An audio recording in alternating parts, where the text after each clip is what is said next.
여러분, 우리 처음 인사드리는데요. 저번에 인문특강 때 오셨던 분도 계시고, 처음은 아니네요. 처음 보시는 분도 계시고요. 자, 일단, 먼저, 목소리가 뭐 깨지거나 좀 잘 안 들리거나 하십니까? 그런 건 아닙니까? 목소리 잘 들리세요? 예, 그러면 마스크를 쓰고 하도록 하겠습니다. 마스크도 굉장히 심혈을 기울여서 샀습니다. 저번에 마스크가 조금 깨져서, 소리가 깨져서 나와가지고요. 자, 그럼 여러분들 이제 본격적으로 행정사 공부를 한번 시작해 보도록 할게요. 자, 먼저 인사를 드리고 시작하도록 하겠습니다. 자, 여러분 안녕하십니까? 예. 저는 이제 여러분들하고 앞으로 행정사 강의를 맡게 된 김묘엽이라고 합니다. 예, 여러분들하고 이제 행정사 1차하고 2차를 전부 다 이제 만나게 되는 거죠. 그래서 지금 이제 여러분들하고 이제 평일날에는 저랑 같이 월요일날 주로 만나시게 될 거고요. 그 다음에 이제 12월 달 들어가게 되면 주말에 이제 민법, 계약법 해서 2차 과목까지 같이 여러분들하고 하게 될 겁니다. 자, 여러분, 요번에 이제 행정사 시험 문제를 봤는데요. 2차 문제하고 1차 문제가 있는데, 드디어 제가 이제 작년에 예견했던 대로 시험 문제가 또 굉장히 좀 많이 격변을 했습니다. 그래서 올해부터는 준비를 해야 될 부분이 조금 더 늘긴 했는데, 그건 뭐 걱정하실 필요는 없고. 자, 그러면 우리 1차 공부하고, 자, 2차 공부인데, 2차는 우리 12월 달 들어가서 하니까 그때 제가 좀 더 자세히 말씀을 드리도록 할게요. 그래서 2차의 경우에는 이제 작년까지만 해도 두 가지였습니다. 두 가지였는데, 논점 제시형이 있었고, 그 다음에 논점 추출형이 있었습니다. 이렇게 두 가지만 준비를 하면 되는데요. 자, 올해 시험 문제가 여러분들에게 공부량을 좀 더 늘리겠다라는 그런 취지에서 논점 제시형과 논점 추출형과는 다르게 이걸 뭐라고 불러야 되냐면 논점 분리형이 있어요. 논점 분리형이 새롭게 이제 출제 유형으로 들어서고 있습니다. 그래서 요거는 나중에 여러분들 2차까지 가서 말씀드리도록 하고요. 자, 그러면 이제 1차 부분을 조금 우리 한번 정리해 볼까요? 자, 1차 부분은 전에 우리 시험 문제가 20문제만 출제된 경향이 있었습니다. 20문제가 출제가 됐다가 25문제로 이제 문제가 개수가 5개가 늘어났죠. 이 얘기를 먼저 꼭 드려야 되는 이유는 20개 출제되었을 때 우리 기출지문이 있습니다. 그 기출문제 중에서 여러분 100점짜리 문제를 만들어야 되는데 20문제만 낸다면 한 문제당 5점씩입니다. 5점씩이기 때문에 변별력을 가지게 하기 위해서는 한 문제에 많은 내용들을 압축시켜서 여러분들을 틀리게 만들어야 되기 때문에 이때 당시의 기출문제는 굉장히 난이도가 중상이었죠.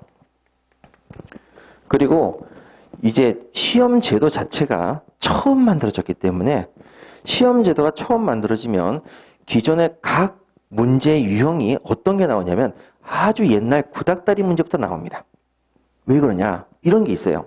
자, 우리 행정사가 딱 만들어지잖아요. 그러면 각 대학교 교수님한테 SOS를 칩니다. 출제위원으로 좀 와주십시오.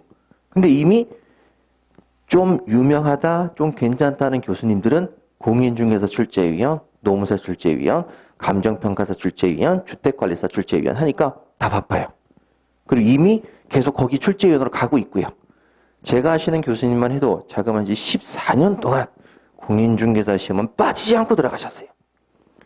그래가지고 저한테 보여주시더라고요. 아, 네 14년간 출제위원 들어갔다. 그래도 가끔씩 한 노무사나 변리사 이런 쪽으로 들어갔다.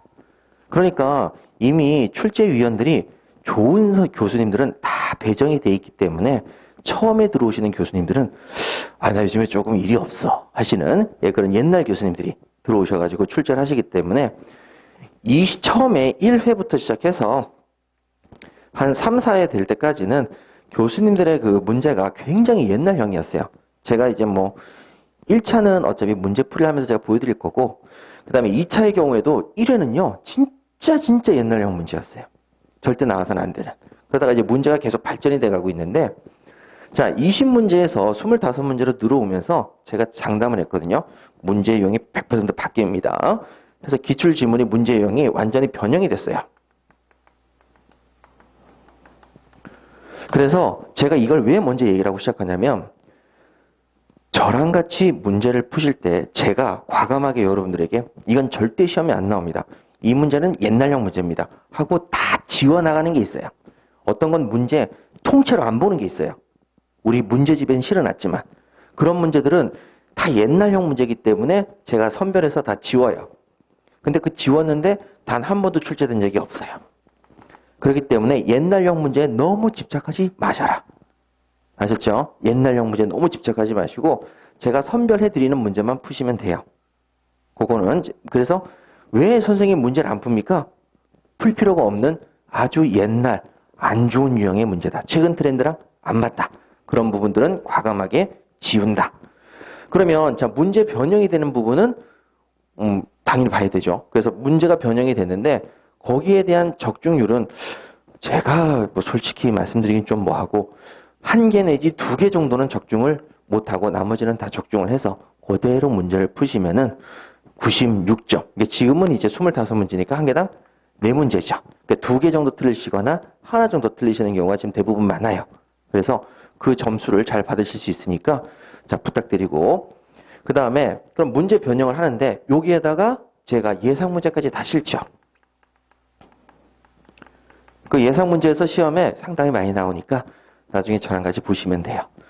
그리고 부탁드리고 싶은 게 다른 학원 모의고사는 보시는 건 본인 자유예요. 근데 제발 다른 학원 모의고사하고 제가 내는 모의고사는 전혀 다르거든요. 근데 여러분 불안해하시는 마음도 다 아는데 다른 학원 모의고사를 끌고 와서 저한테 하소연하지 마실 것. 선생님 다른 학원 모의고사 봤더니만 50점밖에 안 나왔어요. 당연하죠. 50점밖에 안 나와요. 왜냐면은 다른 학원은 시험에 나오든 안 나오든 범위가 상당히 넓게 두리뭉실하게 다 전체를 가르쳐 주는 반면에 저는 시험에 나오는 예상 부분만 집중적으로 하기 때문에 절대 이쪽 모의고사의 문제에서 배우지 않은 것들을 이쪽 학원에서 가르친 걸 저는 안 가르쳐요. 그러니까 50점밖에 안 나오는데 시험장에 가니까 96점 받았어요. 이렇게 얘기를 하죠. 그러면 이거 50점짜리 이거 받아가지고 이걸 왜 공부하고 있냔 말이에요. 가르치지도 않았는데. 절대 다른 학원 모의고사는 질문조차 안 받습니다. 그러니까 제 모의고사의 질문은 제가 책임을 지겠습니다만은 다른 학원 모의고사 끌고 와서 불안하다고 저한테 읍소하시면서 문제 좀 풀어주세요. 이런 거 하실 필요 전혀 없으세요. 네, 그래서 요거는 하실 필요가 전혀 없으시고 그래서 작년에 저랑 같이 이제 공부하셨던 수험생한테 제가 저 시간부터 이걸 말씀드렸어요. 말씀드렸는데 여자분이 2분 앉으셨는데 한 분은 제 말을 믿고 제 것만 보셨고 이 문제집만 계속 반복해서 보셨고 또 한 분은 다른 학원 모의고사까지 다 땡겨와서 다 보셨대요. 그분 60점 받으셨고 이분 96점 받았어요. 그러니까 제발 그런 거 하지 마시고 예. 그래서 결론적으로 그분도 내가 왜 다른 학원 모의고사 봤지? 괜히 양만 늘었는데 그렇게 하셨으니까 여러분들께도 다시 한번 말씀드리지만 괜히 학원 여러 군데 그냥 들으셔가지고 힘 빼지 마시고 여러분 그냥 주어진 것만 착실하게 하시면 바로 나옵니다. 그래서 이렇게 말씀을 드리니까 아예 사전에 차단하고요. 제가 좀. 자, 그 다음에 요 교재를, 기본 교재를 볼 건데요. 자, 교재에 대한 설명을 드릴게요. 자, 교재는 여러분들에게 크게 3가지 정도를 볼 건데요. 어떤 걸 볼 거냐면 일단 여러분 오늘 하나 받으신 것 중에서 자, 용어 정리집이 하나 있습니다. 용어 정리집이 하나 있고 그 다음에 여러분들 이렇게 기본서가 하나 있습니다. 기본서. 자, 그 다음에 여러분 여기 나중에 우리 객관식 문제집 들어가면 요약서를 하나 드릴 거예요. 요약서. 그 요약서에다 다 밑줄 그어서 시험에 나오는 것들만 말씀드릴 겁니다. 그래서 요약서. 그리고 마지막 문제집이죠. 그럼 시중에 나와 있는 문제 중에서 문제집 중에서 제 문제집이 제일 얇습니다. 제일 얇은데 제일 많이 나옵니다. 퍼센테이지 확률적으로. 그러니까 그 부분에 대해서는 제가 책임을 질 테니까 여러분들께서는 문제집하고 요약서 이게 이제 가장 중심이 되시는 부분이고 그럼 기본서는요. 기본적인 내용을 습득하기 위한 것이고 용어 정리는 솔직히 말씀드릴게요. 용어 정리는 제가 인문특강 때 썼어요. 인문특강 때 써요. 그런데 기본 강의 할 때에는 용어 정리집을 올해부터는 별도로 보지 않겠습니다. 그러니까 필요 없으시면 환불하셔도 돼요. 그런데 다만 이건 주의하셔야 돼요. 용어 정리집을 왜 만들었는지만 제가 말씀을 드릴게요. 용어 정리집은 말 그대로 서비스 차원에서 만들었어요. 뭐냐? 아무리 네이버에 검색을 해도 우리 수업 중에 배웠던 내용들이 안 나온다는 거죠. 검색을 해도 뜻이. 그래서 그러면 어떡하죠? 그래서 제가 네이버로 진짜 쳐봤어요. 쳐봤는데 안 나와요. 그러니까 여러분들께서 굉장히 혼란스러우실까봐 찾아보는 시간을 줄이기 위해서 용어 정리를 만드는 거예요, 사실은. 그러니까 이거는 참고하셔도 돼요. 근데 제가 수업 중에 될 수 있으면 모든 걸 다 말씀드리려고 하는데 개인적 성향에 따라서 난 이 뜻을 모르겠는데 선생님이 수업 중에 설명을 안 했다. 이런 부분도 간혹가다 있더라고요. 네, 그러면 그 부분들은 네이버를 찾지 마시고 용어 정리를 찾으시면 굉장히 쉽게 그 뜻을 이해하실 수 있고요. 그 다음에 얘도 적절하게 써놨어요. 그리고 인문 특강을 할 때에는 여러분 용어 정리를 통해서 했었는데 자, 용어 정리집을 안 사신다 하더라도 이런 부탁인데 인문 특강은 꼭 듣고 오세요. 그래서 이번 주 주말에 뭐를 하느냐? 인문 특강을 듣자. 인문 특강을 듣자. 들어놓으시면 이게 1차하고 2차까지 전부 다 통용되게 해놨기 때문에 법적인 마인드를 처음에 쌓으실 수 있어요. 그래서 이쪽 부분은 여러분 주말에 듣자. 그래서 용어 정리집은 여러분 선택. 인문 특강은 여러분 이번 주 주말에 꼭 듣자. 안 들으셨던 분들은 들어주세요. 근데 공부를 하실 때 막 심혈을 기울여서 공부하는 게 아니라 인문 특강은 재밌군. 뭐 이런 식으로 그냥 편안하게 들으시면 되겠습니다. 편안하게 들으시고. 자, 그 다음에 기본 강의를 할 때는요. 이 교재가 지금 몇 페이지냐면은 시중에서 나와 있는 책 중에서 제일 적은데 한 210페이지, 15페이지 정도 됩니다. 자, 그럼 여기서 또 이제 또 질문이 나와요. 선생님, 기본 강의 그럼 이거 꼼꼼히 다 봐야 되나요? 반을 날립니다. 제가 반을 안 볼 거예요. 반은 좀 너무 심했나? 3분의 1 정도를 날릴 겁니다. 그러면 한 140페이지 정도를 보는 거죠. 그럼 그것만 봐도 되냐? 제가 책임질게요. 140페이지만 봐도 돼요. 제가 책임진다고요.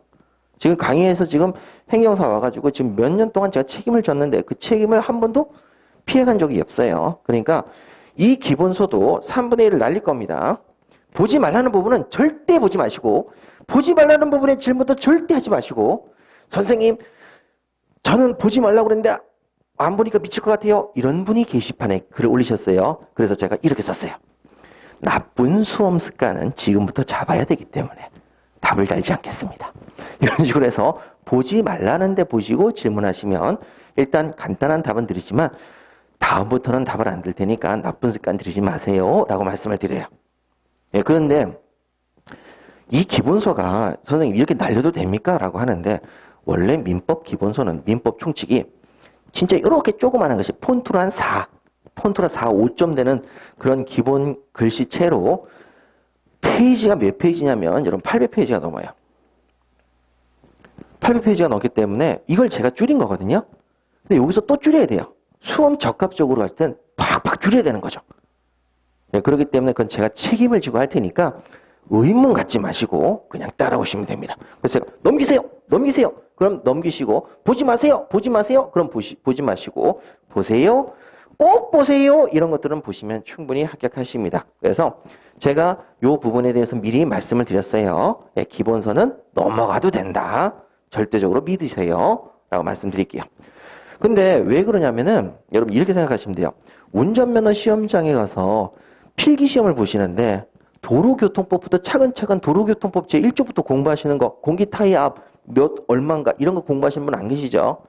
그냥 크라운 왕관 출판사에서 만든 운전면허 시험지 그 뒤에 예상 문제들만 이렇게 쭉 외우시고 들어가잖아요. 그것처럼 그냥 실전에 통용이 되면 되는 거지. 이 객관식이 이걸 알았다고 해서 내가 행정사 하는데 내가 민법을 알았더니만 행정사가 말이야 돈을 떼돈을 버네 이런 건 있을 수가 없기 때문에 합격에 가장 초점을 맞춰서 수험 적합적으로 정리를 해드리겠으니까 따라오시면 되고요. 자, 요약서는 여러분 이 요약서는 여러분들에게 가장 얇게 그 다음에 정리를 해서 드리는 것이기 때문에 요약서는 요거는 이제 여러분들이 나중에 제가 밑줄 그어드리고 동그라미 표시해드리고 형광펜 해드리고 다 해드려요. 문제집도 제가 어떤 부분이 포인트로 시험에 나올지 밑줄 다 그어드려요. 그냥 그것만 읽으시면 돼요. 풀고 읽으시면 돼요. 그러니까 제 강의를 들었던 분들이 하는 얘기가 떠먹여준다라고 얘기를 해요. 왜 떠먹여주냐? 바쁘잖아요. 일하시면서 공부하시는 분들 많잖아요. 그거 언제 복습할 시간이 없는 거 잘 아니까 떠먹여드리니까 걱정하지 말고 따라오시면 됩니다. 자, 그래서 여러분 올해부터는 여러분들의 양을 좀 더 줄여드리기 위해서 작년까지는 용어 정리하고 기본서를 같이 봤는데 용어 정리집은 여러분 참고로 쓰시고 제가 용어 정리는 될 수 있으면 안 보고 기본서 하나로 여러분들이 그래도 복습을 좀 더 편하게 하기 위해서 정리해 드릴 테니까 그렇게 보시면 됩니다. 자, 이런 식으로 해서 그냥 따라오시면 되고 자, 다만 기본서 강의를 할 때요. 제가 작년엔 2차 강의를 못했어요. 개인적인 사정이 있어서 못했는데 올해는 1차하고 2차 강의를 다 하기로 했고 학원에서 제가 자꾸 아프거나 개인 사정으로 못하니까 도망가니까 도망 못 가게 계약으로 꽉 잡아버렸어요. 그래가지고 앞으로 1차하고 2차 강의를 다 해야 되니까요. 1차 강의할 때 2차 강의까지 같이 할 거예요. 같이 해서 여러분들에게 배경 지식을 나중에 답안지에 쓸 내용을 지금부터 미리 말씀드릴 테니까 들어주시고 끄덕끄덕 이렇게 넘어가시면 되겠습니다. 그래서 제가 2차용입니다 라고 얘기하거나 1차용입니다 라고 얘기를 안 하면 1차 거고요. 2차용입니다. 2차에서 쓸 겁니다 라고 하면은 이건 2차용이구나. 그렇게 들어두시면 돼요. 그럼 2차 가서 안 하냐? 해요. 하는데 편안하게 들으시라고 편안하게 들으시면 됩니다. 이거에 왜 그러면 제가 이제 미리 말씀을 드리냐면 첫 번째 수업을 했어요. 선생님, 전 민법을 공부한 적이 없습니다. 아니, 법을 공부한 적이 없죠. 그럼 어떡합니까? 그래서 제가 얘기를 해요.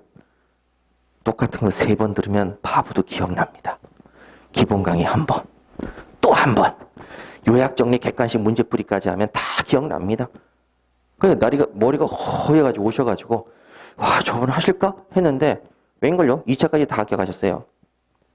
근데 그분은 어디서 오셨냐면 충청도에서 오셨거든요. 그래서 평일날에는 동영상 강의를 1차를 들으시고 2차는 KTX를 타고 토요일 일요일마다 올라오셨어요. 합격을 하셨더라고요. 그래서 제가 최고다 했는데 그런 분들도 합격하니까 여러분 걱정하지 마시고 그냥 차근차근하게 씹어서 입에 넣어드릴 테니까 입을 딱 열고 꿀꺽꿀꺽 삼키긴 하세요. 삼키는 것까지는 제가 못합니다. 넣어드리는 것까지는 해드릴 수 있어요. 자, 그럼 이렇게 수업을 진행할 건데 뭐 백문이 불여일견이라고 바로 수업을 진행하면서 어떻게 할지 말씀드리도록 할게요. 자, 그럼 여러분 기본서를 잠깐 펴주실래요? 자, 기본서. 자, 9페이지를 먼저 피십니다.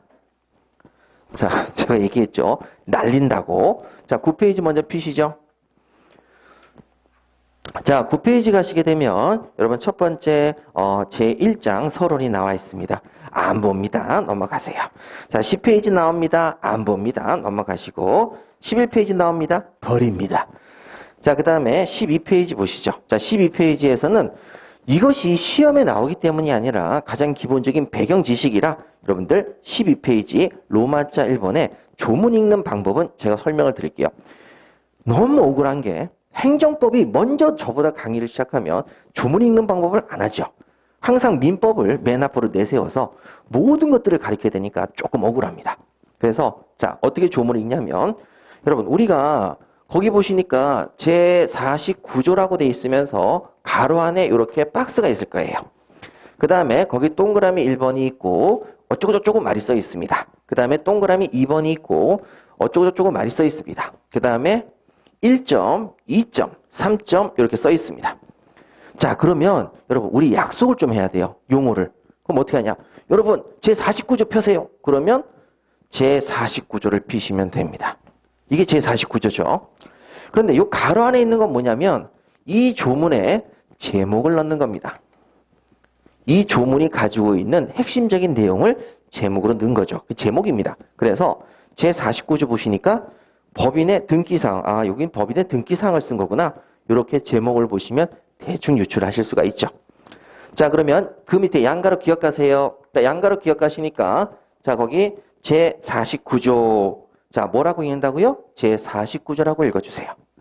양가로 니은 가세요. 제49조 다음에 동그라미 1번 나오면 뭐라고 읽는다고요? 제1항이라고 읽습니다. 제1항. 그러면 여러분 여러분 제49조 2항을 보세요. 그러면 어디를 보셔야 되겠어요? 여기를 보셔야 되는 거죠. 2항. 여기 동그라미를 제1항. 여기를 뭐라고 부른다고요? 2항. 항이라고 부른다고요. 서로 약속을 한 거예요. 서로 약속을 하지 않으면 조문을 못 찾으니까요. 자, 그 다음에 양가로 디귿 가세요. 제49조, 그 다음에 동그라미 1, 그 다음에 1점 있죠? 자, 뭐라고 읽는다고요? 제49조, 제1항, 그 다음에 뭐라고 읽는다고요? 제1호라고 읽습니다. 제1호. 자, 그래서 여러분 제49조, 제1항, 제1호라고 읽습니다. 자, 그러면 여러분, 자, 조문을 찾아보세요. 제49조, 제2항, 4호를 찾아보세요. 그러면 4호를 보시면 4.0을 보시면 설립허가의 연월일 이렇게 써져 있죠. 그렇게 찾으라고 약속을 한 겁니다.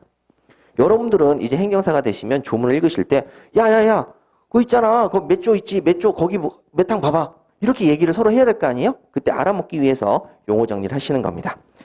자, 그 다음에 여러분들은 조문을 보실 때 좀 더 세부적으로 보실 수가 있어요. 가점, 나점, 다점 이렇게 나올 때도 있습니다.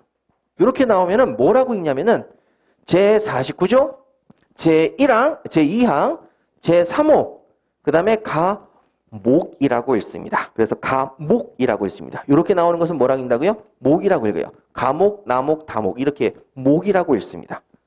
예, 그렇게 약속을 하신 거예요. 자, 그래서 야, 저기 다른 행정사한테 야, 저 거기 조문 좀 봐봐.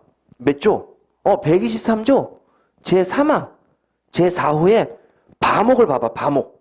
그러면 여기를 보시는 거죠. 바목. 하셨죠? 서로 간에 약속하신 겁니다. 자, 그래서 조문 읽는 방법은 시험에 나오는 게 아니라 가장 기본적으로 알아야 될 테마다 그냥 이렇게 읽는구나 확인하시고요. 자, 그 다음에 기초 용어 정리를 들어갈게요. 기초 용어 정리는 꼭 아셔야 되죠. 자, 로마자 이번에 기초 용어 정리 들어가십니다. 기초 용어 정리 중에서 자, 선의라는 단어와 악의라는 단어가 있습니다. 자, 선의를 보시면 한문으로 착할 선, 뜻의, 악의는 악할 악, 뜻의 이렇게 얘기합니다. 그런데 선이라고 하는 건 뭐냐면 이게 독일에서부터 일본으로 넘어오고 일본에서부터 우리나라로 넘어오면서 용어가 좀 변형이 됐어요. 그러니까 우리가 쓰는 용어가 아니에요. 일본어예요. 자, 일본에서는 뭐라고 얘기하냐면 선의를 이거 착한 뜻? 모르네. 그래서 우리는 모른다를 선이라고 하고 악의를 안다라고 얘기합니다. 그래서 그거 꼭 체크하셔야 돼요. 자, 선의 밑줄 그으시고요. 알지 못하는 것 밑줄 그으시고 악의 어떤 사정을 밑줄 그으세요. 알고 있는 것. 자, 그러면 여러분 옆에 있는 사람을 보니까 처음 봤죠? 선의. 자, 그런데 여러분 다음 시간에 또 보면은요. 이제 좀 얼굴이 익었죠? 알고 있죠? 악의 이렇게 보시면 되겠습니다. 그래서 선의 악의 모른다 안다. 자, 그럼 다음으로 여러분 고의라는 단어와 과실이라는 단어로 갈게요. 자, 고의라는 단어와 과실. 자, 여러분 제가 말씀드리는데 3번 양자의 연습에다가 별표를 3개 치세요. 자, 13페이지에 3번 양자의 연습. 13페이지 3번 양자의 연습에 별표를 3개 치세요. 진짜 중요하고 절대 잊어서는 안 됩니다. 꼭 기억하셔야 돼요. 여러분 제가 진짜 중요하다고 하는 부분은 진짜 중요한 겁니다. 근데 그냥 편안하게 들으세요. 그럼 편안하게 들으시면 됩니다. 강약 조절 해드리니까요. 자, 먼저 고의라는 뜻을 갈게요. 고의라는 건 뭐냐면 바로 써놨죠. 그 옆에 의도적으로. 자, 그래서 12페이지 2번에 고의죠. 자, 고의 옆에다가 밑줄 그으세요. 의도적으로. 자, 그 다음에 여러분 과실 있죠. 과실 옆에다 밑줄 그으세요. 실수로. 자, 그러면 여러분 이거죠. 제가 이분을 탁, 안 보이세요? 자, 제가 이분을 딱 때렸어요. 여러분, 자, 의도적으로 때렸어요. 과실로, 실수로 때렸어요. 의도적으로 때렸죠. 고의로 때린 겁니다. 자, 이 사람을 제가 죽이려고 칼을 푹 찔렀어요. 실수로 찌른 게 아니라 준비하고 있다가 언제 오지? 오네. 푹 찔렀어요. 여러분, 자, 어떻게 찔렀다고요? 의도적으로 찔렀죠. 의도적인 게 뭐라고요? 고의. 근데 알고 있는 사람이에요. 그럼 뭐라고요? 악의. 모르는 사람을 찔렀어요. 고의로 찔렀어요. 그러면 고의, 의도적으로 찔렀으니까 고의고 알지 못하는 사람 뭐라고요? 선의. 이렇게 정리하시는 거예요. 자, 그러면 실수가 과실인데 과실을 실수라고 해요. 실수로. 근데 실수는 두 가지가 있어요. 큰 실수, 작은 실수. 이렇게 큰 실수, 작은 실수가 있어요. 자, 그럼 작은 실수를 뭐라고 그러냐? 가벼울 경자를 써요. 한문으로. 가벼울 경. 그러면 작은 실수를 뭐라고 읽으시면 되겠어요? 가벼운 실수. 작은 실수 하지 말고 그럼 가벼운 실수.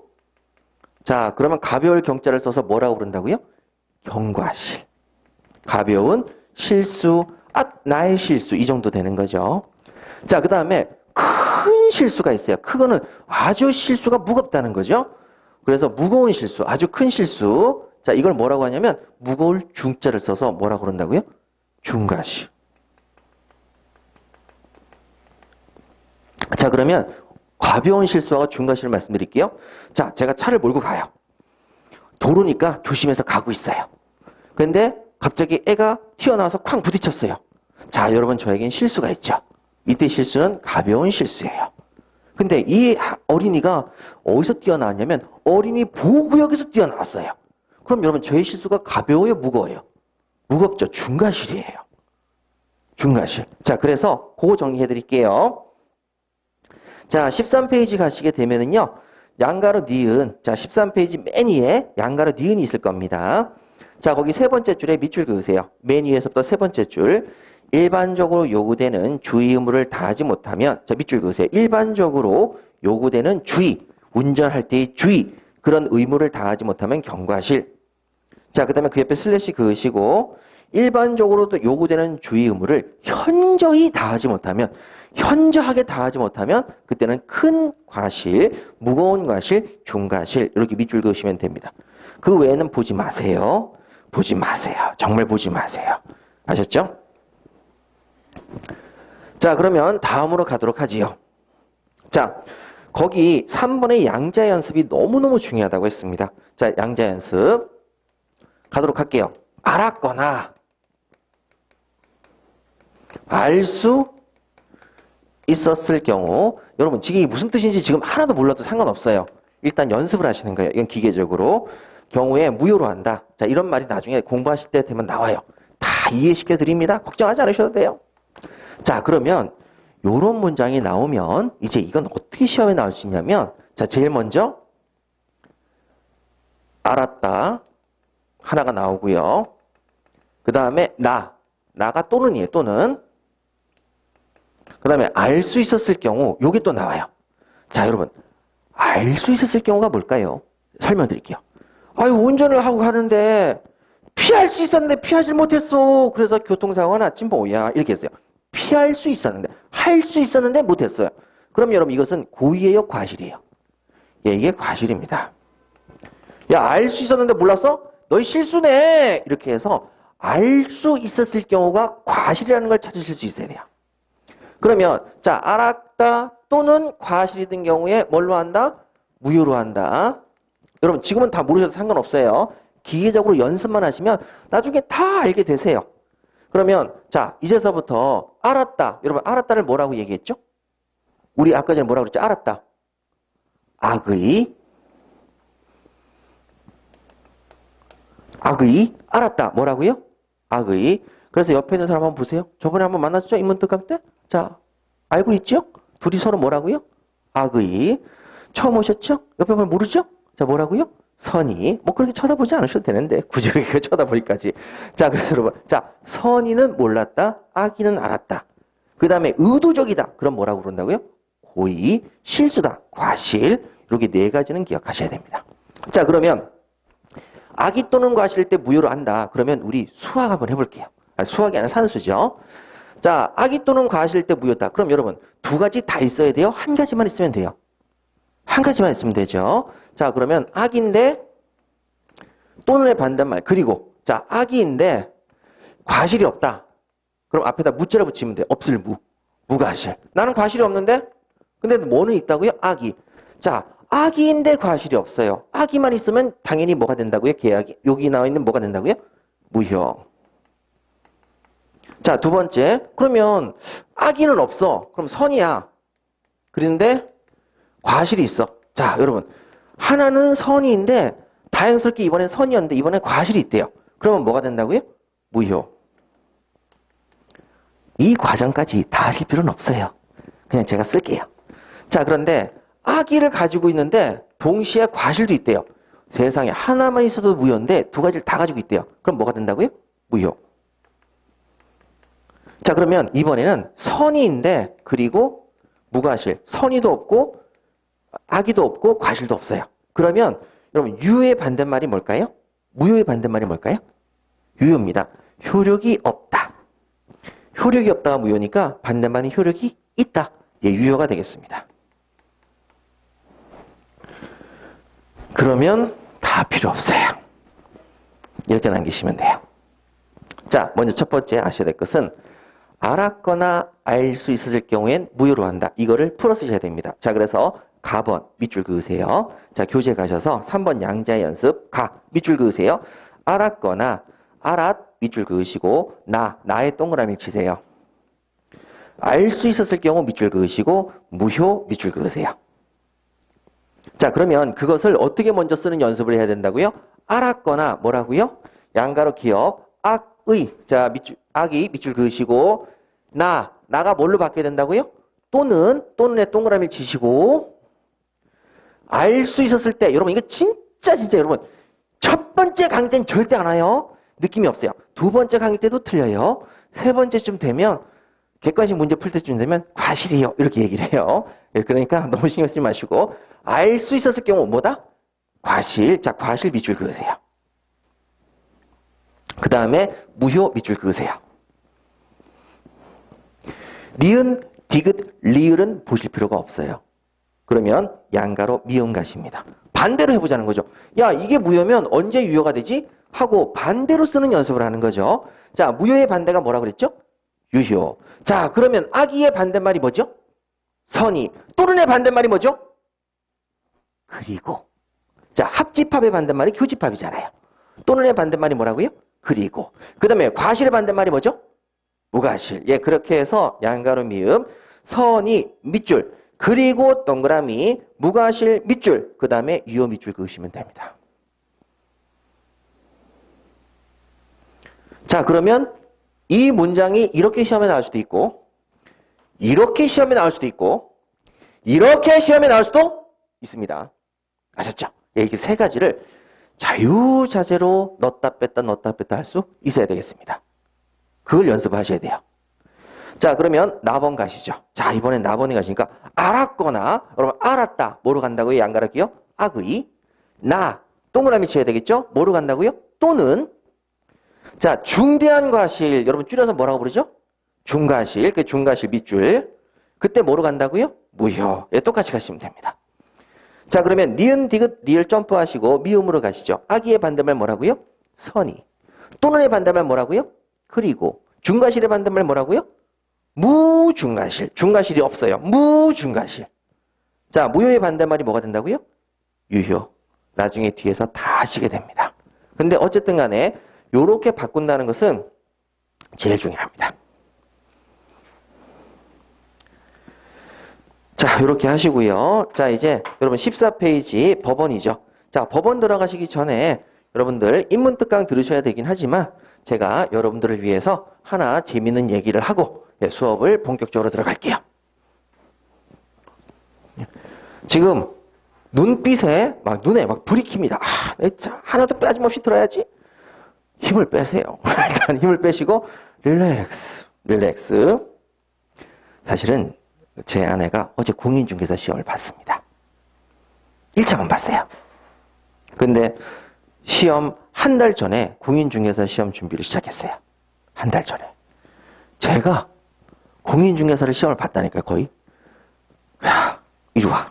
그래서 자, 과외를 하는 거죠. 하루에 2시간씩. 민법 과외하고. 제가 아는 감정평가사 수험생 중에서 좀 실력이 있는 애 불러서 부동산 학원론 좀 가르쳐. 해가지고 부동산 학원론 3번 과외를 받고 민법은 하루에 2시간씩 2주 과외를 받아서 65점, 70점으로 합격을 했습니다. 근데 그때도 제가 한 말이 있어요. 힘 빼. 힘 빼라고. 그냥 눈에 불을 켜고 이렇게 하는데 오히려 더 공부에 방해가 되더라고요. 그러니까 여러분 힘 빼시고 지금서부터 편안한 마음으로 들어주세요. 아셨죠? 편안한 마음으로. 공부는 제발 힘 줘서 하는 거 아니에요. 힘 빼고 하셔야 돼요. 그래가지고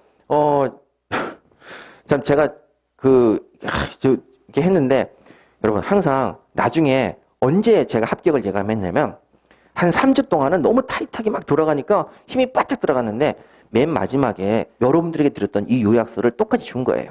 줘서 밑줄을 긋고 다 해줬어요. 그래서 내가 뭐 했냐? 밑줄 그어줬죠. 잘라서 붙여줬죠. 다 그걸 했단 말이에요. 그리고 난 다음에 짠! 하고 자기만의 요약서가 만들어지자마자 그때서부터 여유를 가지고 웃기 시작해요. 르르르 이렇게 보기 시작해요. 그때부터 합격을 예감했어요. 그러니까 여러분들께서도 너무 경직돼 있으면 안 되는 거예요. 경직은 공부의 최대 적이에요. 그럼 강사가 뭘 해야 되느냐? 웃겨야 되는데 웃기는 건 솔직히 장난을 못 하겠고 릴렉스. 자, 그러면 여러분 지금서부터 편안한 마음으로 들어주세요. 자, 우리가 요거는 쓰실 필요는 없고요. 교재가 있으니까 제가 이제 말씀을 드릴게요. 법률 관계를 꼭 보셔야 돼요. 우리 시험 문제는 자, 또 쓰고 싶죠? 스물스물 손가락이 막 근질근질하죠? 릴렉스. 자, 법률 관계라는 것은 어려운 게 아니에요. 이건 시험에 안 나와요. 법률 관계라는 건 말 그대로 우리가 법률적으로 책임을 져야 되는 관계를 법률 관계라고 해요. 자, 결혼을 하게 되면 부부 사이에 책임질 일이 있어요, 없어요? 있어요. 동거도 같이 해야 되고요. 생활비도 같이 벌어야 되고요. 그 다음에 부양도 서로 간에 해야 돼요. 그런 의무들이 있어요. 그런데 그런 것들이 전부 다 법률 관계인데 시험에 안 나온다고 그랬어요. 자, 그런데 이 법률 관계는 두 가지 형식으로 나타나요. 하나는 법률 행위를 통해서 나타나고 또 하나는 법률의 규정을 통해서 나타나요. 법률 행위라는 건 뭐냐면 법률 행위는 우리의 삶 속에서 의사표시가 들어가는 게 법률 행위입니다. 의사표시. 여기 들어가요. 매매 계약을 체결했다. 매매를 계약을 체결하려면 사고 팔려는 의사표시가 필요해요. 증여, 즉 누군가로부터 공짜로 뭔가를 받는다. 그것도 받는 사람과 주는 사람의 의사표시가 필요해요. 자, 이렇게 의사표시를 통해서 생기는 법률관계를 우리의 행위를 통해서 만들어진다. 여러분, 행위가 그럼 결론적으로 뭐라고요? 의사표시예요.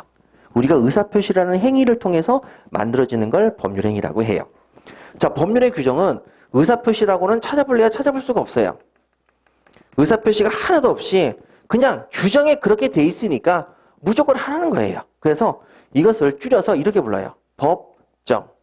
법정이라고 하면 법률의 규정의 줄임말이에요. 자, 그런데 그러면 선생님 법률 행위를 하는 방법은 의사표시라면서요? 그렇죠. 근데 이 의사표시에 관련되어 있는 내용들이 민법에 규정이 되어 있는데요. 자, 민법에 규정이 되어 있는데 우리가 먼저 이거는 꼭 알아야 돼요. 제가 이제 뭐 인문특강 들으시라고 말씀을 드렸지만 요거는 듣기 전에도 꼭 알고 오늘부터 들어야 돼요. 한 번 더 들으면 더 좋은 거예요. 민법의 규정은 우리가 살아가는 데 있어서 원칙을 규정해야 될까요? 예외를 규정해야 될까요? 이거를 꼭 먼저 알고 민법 규정을 스타트 하셔야 돼요. 우리가 살아나가는 데 있어서 가장 일반적으로 지켜야 될 원칙들은 우리 삶 속에서 전부 다 약속을 했기 때문에 그건 굳이 민법에 규정할 필요가 없어요. 그러면 우리가 규정해야 될 것은 뭐냐? 원칙이 아니라 삶의 뭐를 규정한다? 예외를 규정해야 돼요. 예외를 규정해야만 되는 거죠. 그래서 제가 이제 인문특강에도 말씀드렸는데 우리가 몇 시에 수업을 시작하죠? 7시에 수업을 시작해요. 그러면 굳이 알려줄 필요가 있어요? 없어요? 없지요. 그런데 여러분들에게 갑자기 오늘 선생님 사정 때문에 7시 20분에 수업을 시작합니다. 그러면 알려줘야 돼요? 안 알려줘야 돼요? 알려줘야 되겠죠? 문자로. 그러니까 우리가 뭔가를 써서 알린다는 것은 원칙을 쓰는 겁니까? 예외를 쓰는 겁니까? 예외라는 걸 절대 주시면 안 돼요. 그러면 민법도 원칙을 쓰지 않고 뭐를 쓴다? 예외를 씁니다. 민법은 예외 덩어리예요. 원칙 덩어리라고 생각하시면 안 돼요. 예외 덩어리예요. 그런데 이런 사람들이 있어요. 법조문을 외우란 말이지. 미쳤어요? 예외를 외우라는 거죠. 원칙이 뭔지도 모르는데. 그 원칙은 다 알아야 되는 거 아니냐? 하니까 모르는 거죠. 이건 왜냐면 이건 made in Germany, 독일산 수입품이에요. 이 법이라는 게. 우리나라에서 만든 게 아니고 일본에서 만든 게 아니고 독일에서 만든 법을 수입해 왔는데 사용 설명서를 모르잖아요. 그 원칙이 뭔지 모른단 말이에요. 그러니까 원칙적인 기준의 개념을 잡기 위해서 제가 인문특강을 한 거예요. 기본적으로 알아야 될 원칙. 근데 어쨌든 그럼 민법 규정은 그 원칙들을 다 안다는 걸 전제로 예외를 썼단 말이죠. 예외. 그러니까 예외를 썼으니까 민법의 규정이 있으면 예외군 이렇게 해야지 원칙이군 이렇게 생각하시면 무조건 꽝 됩니다. 예외군. 자, 그러면 원칙은 그럼 어디 있는데요? 다 알잖아. 이걸로 시작해요. 그러다 보니까 교수님 책을 보면 다 아는 걸 왜 쓰냐? 이렇게 얘기하는 거고. 그거 모르는데 저희는? 그럼 공부해야지. 그럼 어디서요? 상식이야 임마! 이렇게 얘기하니까 공부할 방법이 없는 거죠. 그래서 우리는 상식적인 배경 지식을 꼭 깔고 들어가셔야 됩니다. 자, 그러면 의사표시의 상식 부분에 대해서 잠깐 말씀을 드릴게요. 자, 32페이지 교재를 보십니다. 여기다 쓰지 말고 원칙. 자, 민법 규정은 예외를 쓰는 거니까요. 민법 규정은 예외를 쓰는 거니까 민법 규정이 없는 원칙을 들어가 보도록 하겠습니다. 자, 그럼 선생님 의사표시 방법은 뭐가 있죠? 라고 물어보니까 의사표시의 방법은 두 가지가 있습니다. 작위와 부작위가 있습니다. 작위와 부작위가 있습니다. 자, 여기서부터는 쓰셔도 돼요. 그런데 여러분 거기 32페이지 다 나와 있죠? 자, 여기 가점 해가지고 작위, 나점 해서 부작위 이렇게 있잖아요. 예, 부작위하고 작위가 있습니다. 자, 그러면 여러분 작위라는 건 뭐냐면 행위를 짓는다, 만든다. 그래서 의사표시를 한다는 겁니다. 말을 한다는 거죠. 여러분 제가 지금 열심히 작위를 하고 있는 겁니다. 작위. 저 의사표시를 계속 하는 거죠. 작위를 하는 거예요. 이게 작위입니다. 그래서 자, 32페이지 볼게요. 자, 가번의 작위. 의사를 외부로 표시하는 방법. 요거 밑줄 그으시면 되죠. 이게 작위입니다. 의사를 외부로 표시한다. 작위. 법률 행위를 외부로 하는 거구나. 됐죠? 자, 그러면 이제 나번에 부작위가 있습니다. 부작위는 자기의 앞에다가 아니 붙자. 한문으로 아닐 붙자를 붙인 겁니다. 그러면 자기다, 자기가 아니다. 자기가 아니란 뜻입니다. 말을 한다, 안 한다? 안 한다는 뜻입니다. 이게 침묵입니다. 말 안 하고 가만히 있는 게 부작위입니다. 자, 그러면 부작위 가시죠. 고지하지 않는 것. 외부적으로 아무런 표시 행위도 없기 때문. 여러분 처음에 제가 밑줄 그으세요 그러면 잘 못 따라오십니다. 왜? 아니 갑자기 왜 밑줄 이렇게 되는 거죠. 근데 밑줄 정도는 그래도 보셔야만 그래도 문장이 좀 기억이 남겠죠. 자, 그래서 여러분 부작위는 침묵입니다. 침묵. 아무런 말도 안 하는 거죠. 그럼 이게 의사표시가 될 수 있냐? 안 되는 거죠, 당연히. 말을 안 하는데. 그런데 여러분 이런 판례가 있습니다. 자, 제가 강남의 유명한 의사 선생님인데 아줌마들이 잔뜩 왔어요. 아줌마들이 막 모여서 호호호호 선생님한테 시술을 받으면 아들을 낳을 수 있다면서요. 호호호호 하면서 이렇게 얘기를 하는 거죠. 그러니까 의사 선생님이 허허허허 이렇게 웃습니다. 그냥 웃기만 했어요. 의사표시로 맞지요 라는 말을 하거나 아닙니다 이런 얘기를 한 적이 없어요. 그냥 가만히 허허허 이렇게 얘기를 했어요. 그러면 이 의사 선생님은 의사표시를 한 겁니까? 침묵을 지킨 겁니까? 허허허 이게 의사표시라고요? 침묵입니다. 아무 말도 안 했죠. 아무 말도 안 했습니다. 그렇죠? 자, 그러면 이 의사 선생님은 어떻게 될까요? 조금 이따 말씀드리고. 자, 의문을 가지는 게 굉장히 중요합니다. 제 수업 방식은 주로 문답형입니다. 그러면 절대 틀린 답이라도 마음속으로라도 얘기하시고 외부로 표시하는 게 더 기억에 오래 남습니다. 제가 실제로 있었던 얘기를 말씀드릴게요. 여기 바로 이쪽에 앉았던 여자분이셨습니다. 첫 시간부터 당당하게 말한 거죠? 계속 오답을 얘기하시는 거예요. 근데 자기가 생각해도 좀 머쓱하거든요. 어떻게 저렇게 틀린 답만 얘기하느냐. OX 중에 하나인데. 근데 그분이 시험이 끝나시고 난 다음에 저를 불쌍한 눈빛을 쳐다보면서 선생님 저 어떡하죠? 맞추는 게 없어요. 그러는 거예요. 그래서 걱정하지 마세요. 나중에 되면 다 알게 됩니다. 근데 지금의 자세가 아주 좋습니다.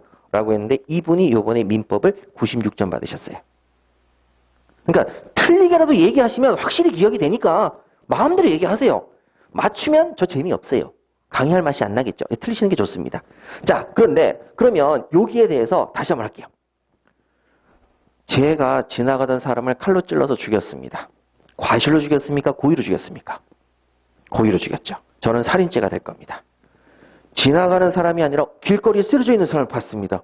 어머, 굶어 죽어가고 있어. 어떡하지? 하면서 착각. SNS에 인증을 올렸어요. 죽어가고 있다. 자, 그럼 이 사람한테 살인죄가 됩니까? 안 됩니까? 전 아무 짓도 안 했죠. 이분한테. 굶어 죽어가고 있는 사람한테 아무것도 안 했죠. 살인죄가 됩니까? 안 됩니까? 안 되지요. 괜찮아요. 또 올해도 계시네요. 또 한번.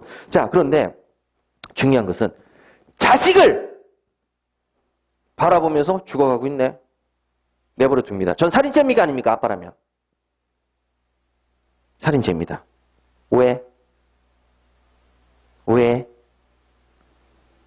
똑같이 아무 짓도 안 했잖아요. 아무 짓도 안 했잖아요. 지나가던 그냥 굶어 죽어가는 사람 쳐다봤어요. 살인죄 아니래요. 내 딸이 굶어 죽어가는 걸 쳐다보고 있어요. 살인죄래요. 왜? 저는 이 사람한테 잘 보셔야 될 것이 이게 똑같이 아무 짓도 안 했는데 왜 살인죄가 되냐면 자식한테는 구조 의무가 있어요. 아버지로서 무슨 의무가 있다?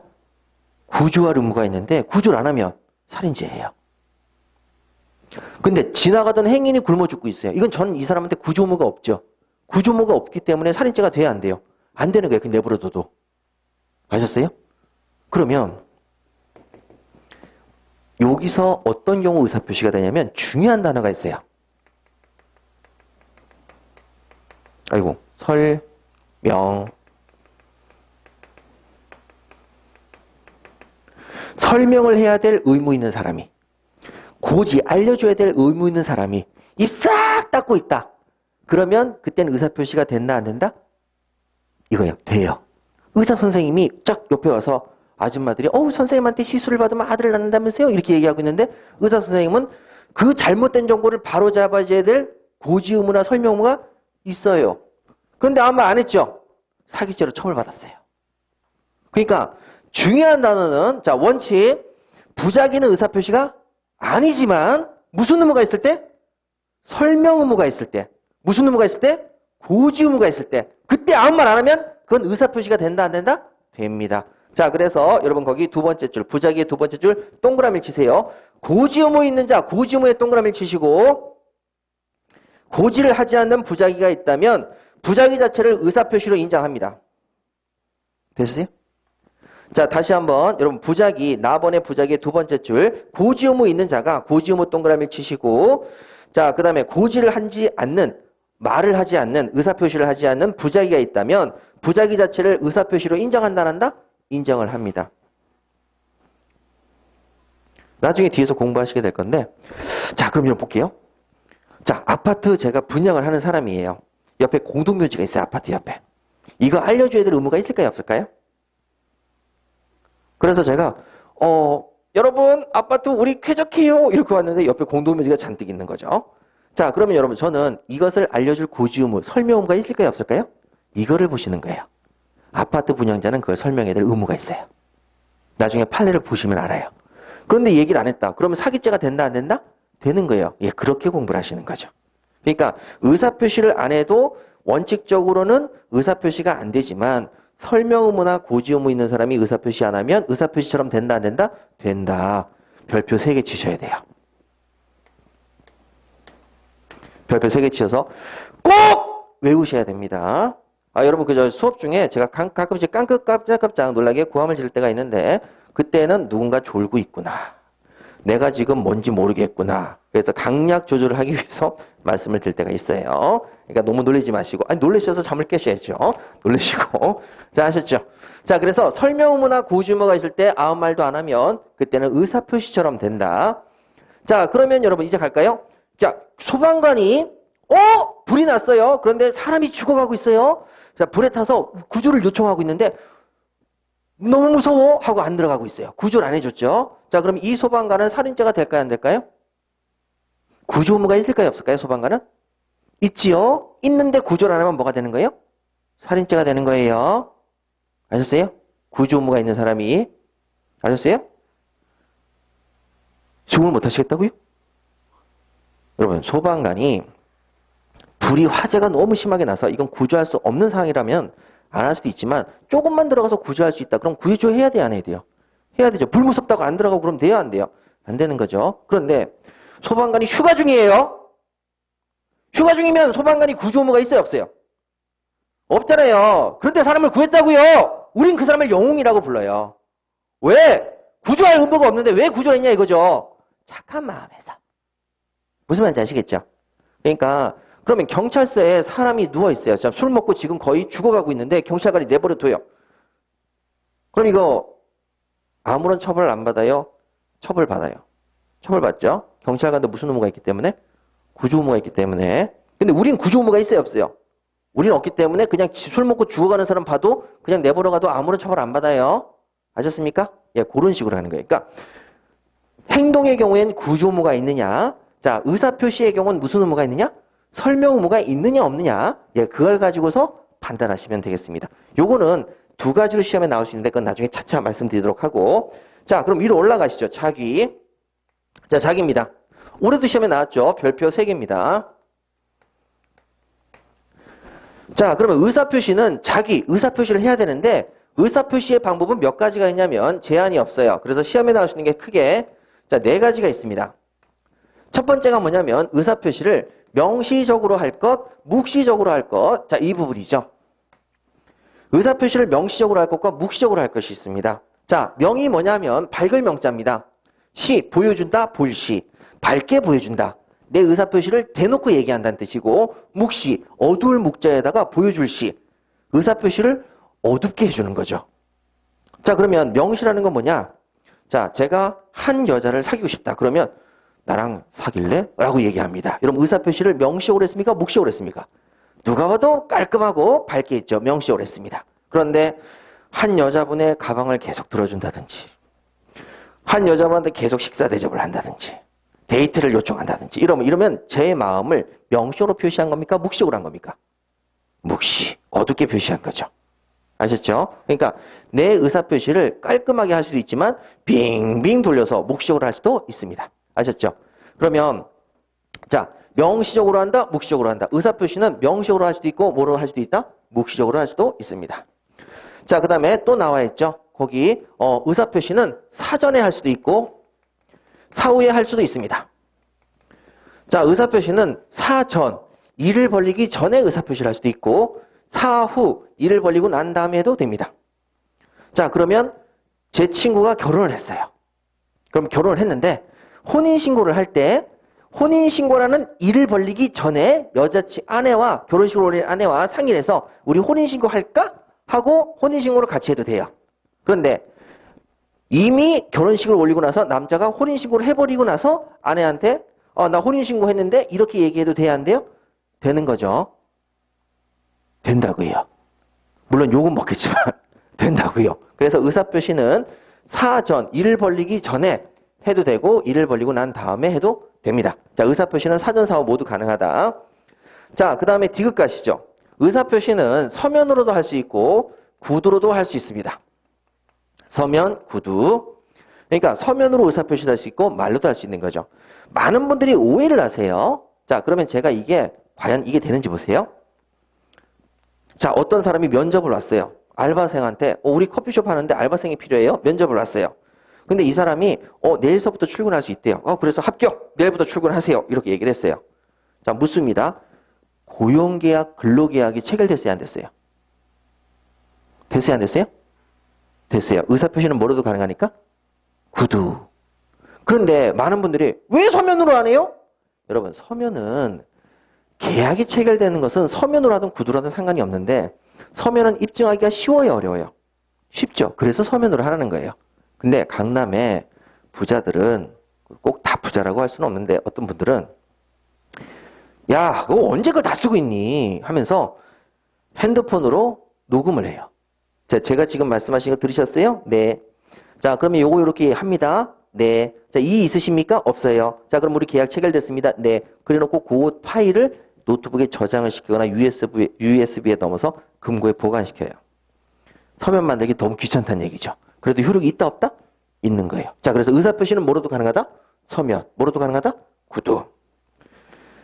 자, 그 다음에 리을. 자, 의사표시는 재판 외로 하는 것이 일반적이고, 자, 재판 외로 안 되면 재판상으로도 할 수 있습니다. 그래서 의사표시는 재판상, 재판에 모두 가능하다. 자, 그러면 재판 외로 해볼게요. 자, 재판을 하지 않고 재판을 벗어난 상태의 의사표시죠. 야, 돈 좀 갚아! 가가지고 돈 갚아! 이렇게 얘기하죠. 자, 재판을 통해서 하는 거예요? 재판을 벗어나서 하는 거예요? 재판 외죠. 근데 돈을 안 갚아요. 또 정말 안 갚을 거야? 법정에서 보자. 하면서 법정에 가서 소송을 걸죠. 그러면 의사표시를 어떻게 하는 거죠? 재판으로 하는 거죠. 그러니까 의사표시는 재판상, 재판에 모두 가능해요. 자, 이게 원칙이에요. 이게 원칙입니다. 그러면 여러분, 그 원칙. 자, 마지막으로 한번 확인하시죠. 자, 의사를 표시하는, 자, 가번의 자기. 32페이지 가번의 자기.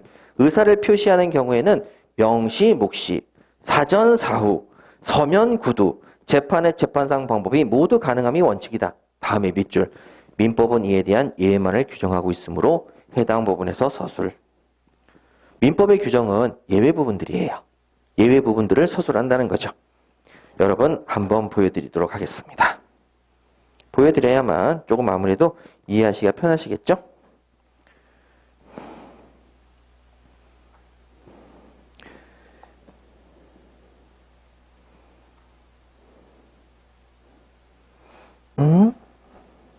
자, 여러분 용어 정리집이 있으면 용어 정리집을 보는 게 낫겠네요. 이건 안 보려고 했는데.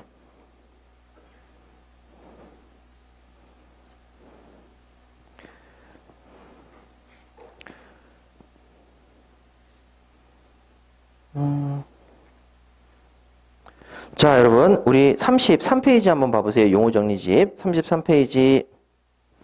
자, 제40조를 보십니다. 제40조.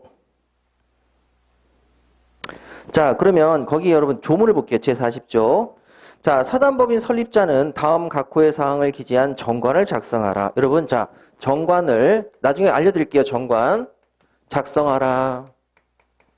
자, 이런 말이 써 있어요. 정관을 작성하라. 여러분, 서면으로 하라는 거예요? 구두로 하라는 얘기예요? 서면으로 하라는 얘기죠? 자, 그러면 민법은 정관 작성만큼은 뭐로 한다? 서면으로 한다.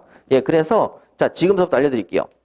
서면과 구두로 하는 게 원칙이지만 민법 규정에서 정관 작성은 서면으로 하라고 돼 있네요. 구두로 할 수 있다 없다? 없답니다. 그러면 자, 이제 공부하는 방법을 아시겠죠? 정관은 서면으로 작성한대요.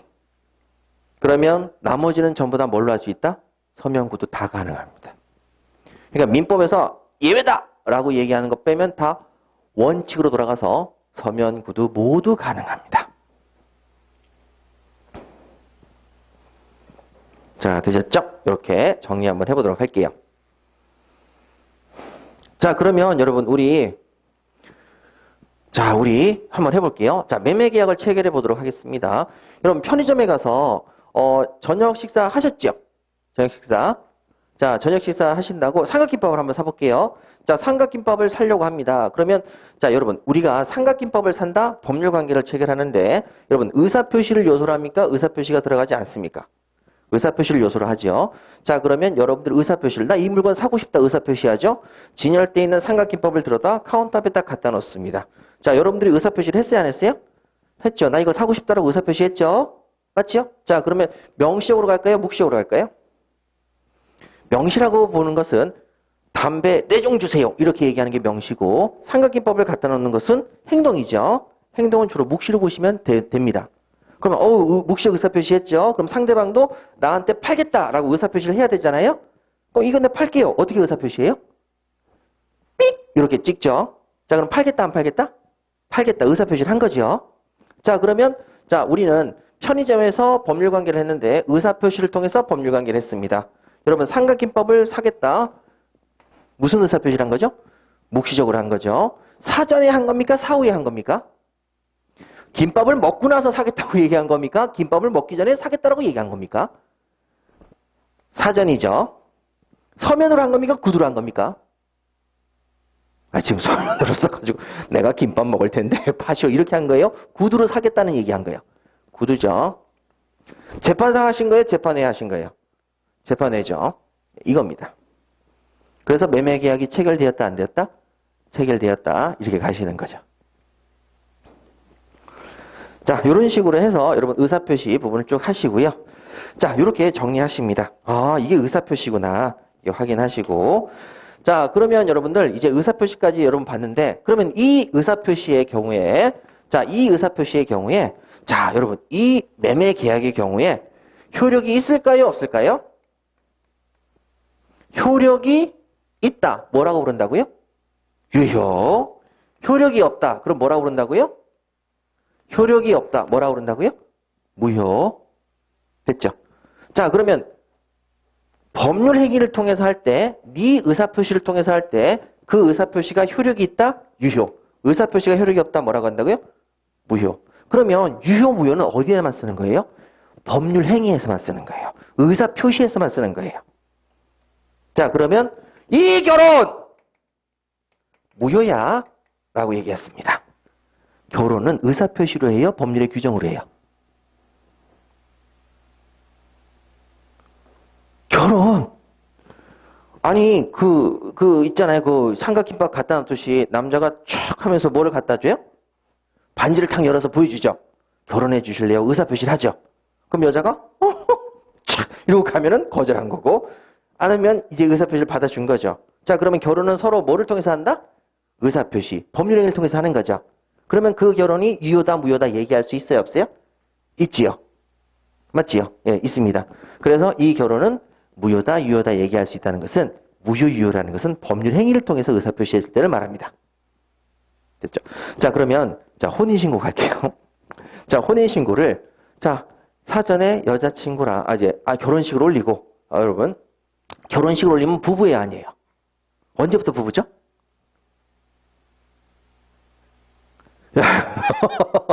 전혀 이게 생각 없이 사시는 거죠. 자, 제 친구가 결혼식을 올렸어요. 제가 사회를 봤거든요. 혼인신고를 안 했어요. 이혼했어요. 자, 그럼 얘는 돌싱일까요? 결혼해서 돌싱으로 돌아갔을까요? 총각일까요? 총각입니다. 혼인신고를 해야 부부가 됩니다. 결혼식이 아닙니다. 그래서 이놈이 총각이 된 거죠. 친구들이 가만히 있었을까요? 극대노합니다. 씩 이러면서. 자, 그래서 두 번째 결혼했어요. 근데 우리들이 뭐였죠? 재수 씨한테 다 얘기했냐? 네가 결혼식을 한번 올렸다고? 얘기했대요. 그래? 그러면 괜찮다. 응. 재수 씨가 괜찮대? 괜찮대. 뭐야, 이런 경우가 다 있어. 막 이러면서 했는데, 자, 어쨌든 그 친구는 그래서 혼인신고를 그분하고 따로 했어요. 그러면 이런 돌싱이, 그러니까 우리가 언제 부부가 되느냐는 건 혼인신고예요. 혼인신고. 되셨죠? 그러면, 자, 결혼식을 올렸던 부부가 있어요.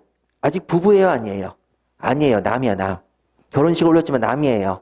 근데, 자, 남자가 혼인신고를 아내랑 협의하에 신고를 했는데, 그때, 자, 우리 혼인신고 할까? 라고 했죠. 좋아. 명시적으로 혼인신고 하자고 했죠. 서로 의사표시를 뭘로 했죠? 사전에 했죠. 혼인신고 전에 의사표시를 해서 같이 혼인신고 하러 갔죠. 그 다음에 서면이었어요? 구두였어요? 구두였죠. 재판회예요? 재판상이에요? 재판회죠. 그래서 혼인신고를 했어요. 근데 이런 경우도 있단 말이죠. 아내한테 얘기 안 하고 남자 혼자 가서 혼인신고를 해버렸어요.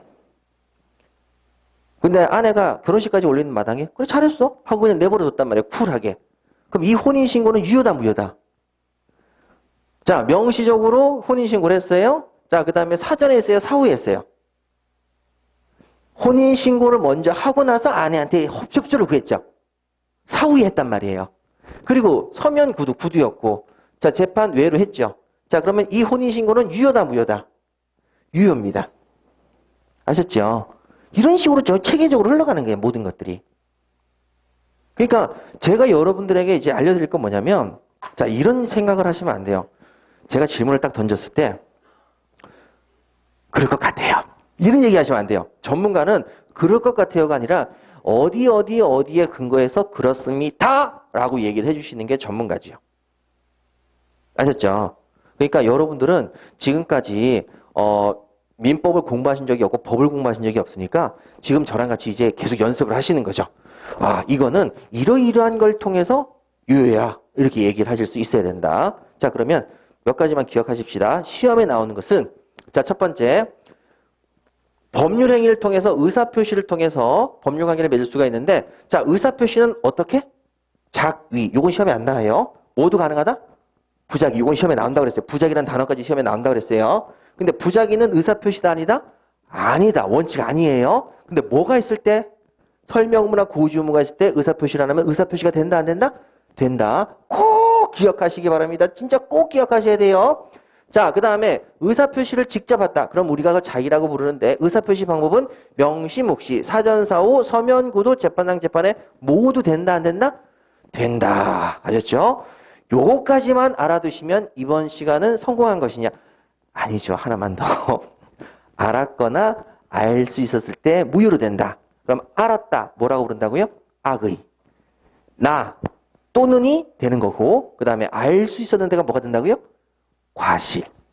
자, 무효가 된다. 무효. 근데 이제 반대로 무효가 아니라 유효로 바꿔볼게요. 그러면 악의가 아니라 뭘로 바뀐다고요? 선의. 또는이 아니라 뭘로 바뀐다고요? 그리고. 과실이 아니라 뭐가 된다고요? 무과실. 예, 그거까지 하시면 성공한 겁니다. 그래서 이번 시간에는 이렇게 세 가지만 잘 기억하시면 될 것 같습니다. 잠깐 쉬었다가 계속하도록 할게요.